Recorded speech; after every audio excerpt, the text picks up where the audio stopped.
Welcome back. It's the Kovacs Report, and it's time for a little Uncanny X-Men number 18. Yeah, Gail Simone. We love you, Gail Simone. And Luciano Vecchio on art. So, Uncanny X-Men has been pretty cool since Gail Simone came on board. It's reinvigorated my interest in the X-Men because I'm more of a Spider Office type of guy rather than X-Men, but she's just come on board. I've been really enjoying this book. Absolutely, absolutely. So I'm going to go through it page by page, give you my thoughts. Please read the book beforehand if you don't want it spoilt.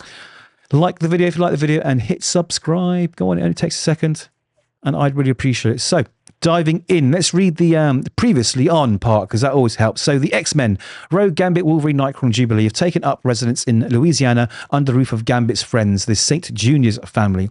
There, the X-Men had been mentoring a group of young mutants named the Outliers, who are pretty cool. Murder Me Mutina, the latest horror flick, is a box office hit, but the movie, which depicts mutants as monsters, is straining tensions between mutants and non-mutants. Despite that, New Orleans is about to host their very first friendship festival to celebrate their local mutant heroes. So, Murder Me Mutina was this huge movie, and the actress playing the Mutina happens to be this lady here with a dagger in her hand. They had a big punch up with her because she's a mutant hater, and I think she's kind of a mutant herself.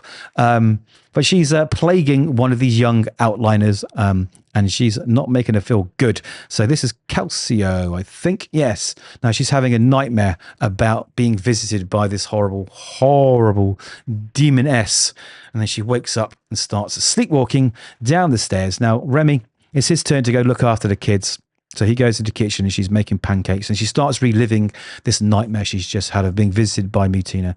But of course, they put her back to bed, and this really worries Remy and Rogue. They really want to look after these kids. You could feel that they love them. You know, I kind of equate this to Xavier bringing in the kids to his house.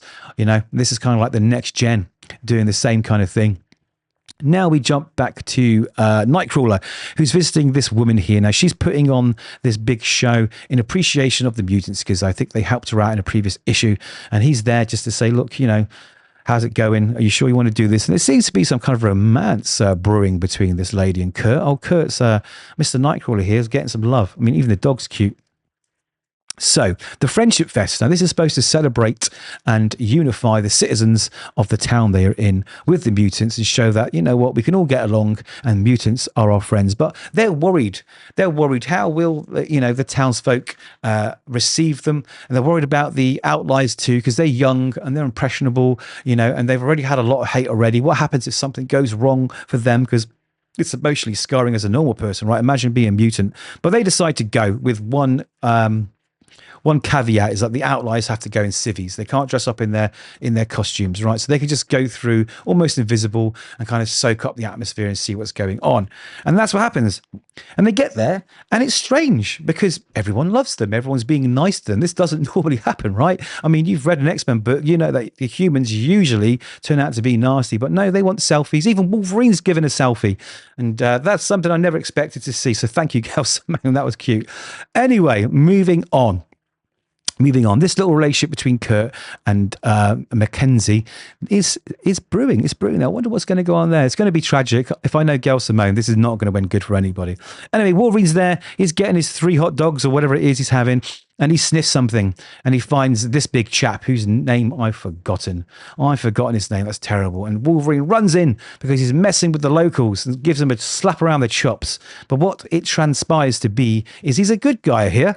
Those other dudes, these nasty guys, they were part of the Friends of Humanity, who are a mutant-hating militant terrorist group, basically. And they were trying to burn the place down, and he was stopping them from doing it. So he was, all right, I'll let you off this time. I still don't like you, you know. Anyway, while they're chatting, they sense from far away there is smoke, which means there is fire, and they run over to find that the children's hospital is burning down and the firemen have been overwhelmed. They can't get in. There's a lot of kids in there, right? Some of them are in beds that can't be moved. It's not looking good, but the X-Men turn up. Now, previously, early on in the book, Rogue says she did invite someone else, okay, who she hopes would make an appearance, but probably won't. So hold that thought. While they're there, you know, Kurt and the team, They go in, they start pulling the kids out, and that invited guest you didn't think was going to turn up was Cyclops. Yeah, Cyclops is here with a few other friends too, and the X-Men, they basically save the day. They get the kids out, they save everybody, and it's all looking good. And that's where we are. However, who set fire to the kids' hospital? You know, what is going on? Rogue is feeling very uncomfortable about these events. It's too uncanny that they all happened on the night of this friendship festival. So there we have it. Now, the art was, as usual, beautiful. The colouring was great. And Gail Simone has penned another great issue. It was a little slower issue. Okay, I'm sorry, Gail. I know you watched this, right? I loved it, but it was a little slow. I mean, are you slowing it down to punch us when we're not thinking it's coming? I don't know. But I did enjoy it. And I particularly liked Wolverine here on the carousel. What's it called? Carousel? Fairground thing, about to vomit, which makes it even funnier considering he's been thrown through space and Quinjets and blown out of buildings and cars and everything else, that this ride's making him sick. So I like that little giggle. But all in all, it was a good fun issue. I can't fault the book, really. Gail Simone is building something here. She's slow burning. For some of us that wanted a bit more of a pacier issue, you might be a little bit disappointed. But look, trust in Gail Simone. Everything she's doing is leading up to something spectacular. And I'm glad that I'm on the ride. See what I did there? I made a joke. But anyway, like the video if you can, subscribe if you can, and I'll see you in the next one.